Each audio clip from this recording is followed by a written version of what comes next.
Gittik eydegiz. Kilo yarım prenlik. Hop. Hey hop.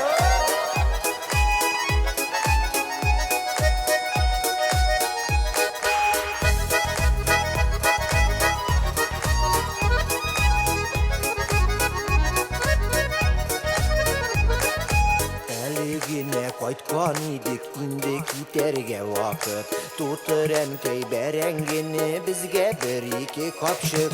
Rahmet enkey rahmet yavsun bizde bir kuş kilmedik. Alıp bildik enesine kila yarım perenlik. Rahmet enkey rahmet yavsun bizde bir kuş kilmedik. Alıp bildik enesine kila yarım perenlik. Hey hop prenlik. Metni kaklısı temden alındı saray mı? Çeylen içeriye.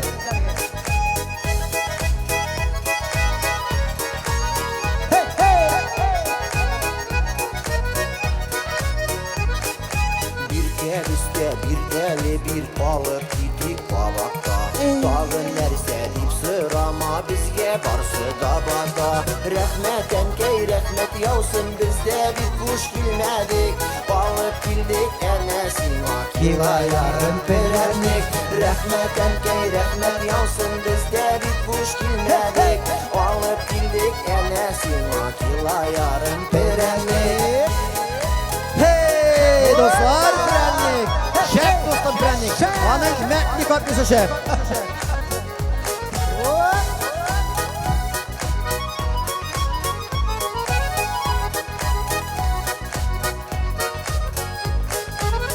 Tuturakür tutturguna itleri de kirekteyde. Cayın bulsa bir jiber bir ungiste kükeyde. Rahmet enkey rahmet yavsun bizde bir kuş kilmedik. Balık bildik enesine kila yarım perenlik. Rahmet enkey rahmet yavsun bizde bir kuş kilmedik. Balık bildik enesine kila yarım perenlik. Hey hey prenlik.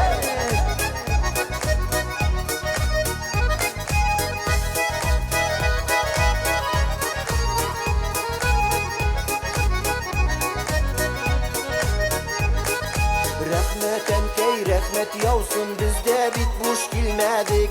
Balık bildik enesine kila yarım perenlik. Rahmet enkey rahmet yavsun bizde bitmuş bilmedik.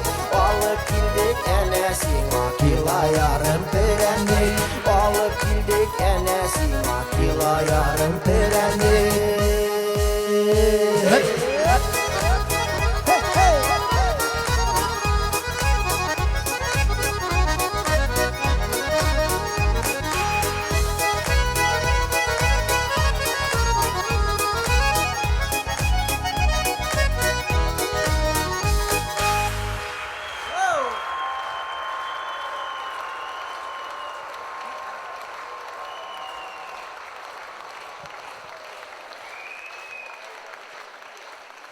Rahmet. No prenlikni verdik. Yaratan minüzün de çevirecek prenlikni. Temni bir tultaki metli kapnisi olsay mı? Tegen diyen yaratmayayım ellerini. Karaları var bir tane. Bızı bitirdiler ka prenlikni. Şuna göre yani isep tutup duran dostlar suvenir çıkarıga. Tegi Kadir çekçekler yaşı var bir tane tegi suvenirni niler bilen, korupkar bilen. Şunu bilen Niyaz Celalov tegi prennik indi. Yumanla prennik çıkarıga. Yüzümün disklarım bilen şunda suvenir çıkarıga isep el dostlar. Navurrak iteşek Allah bir sağ. Rahmet. Rahmet Big Zor. Bir Big Eybecir yazdı bir tane.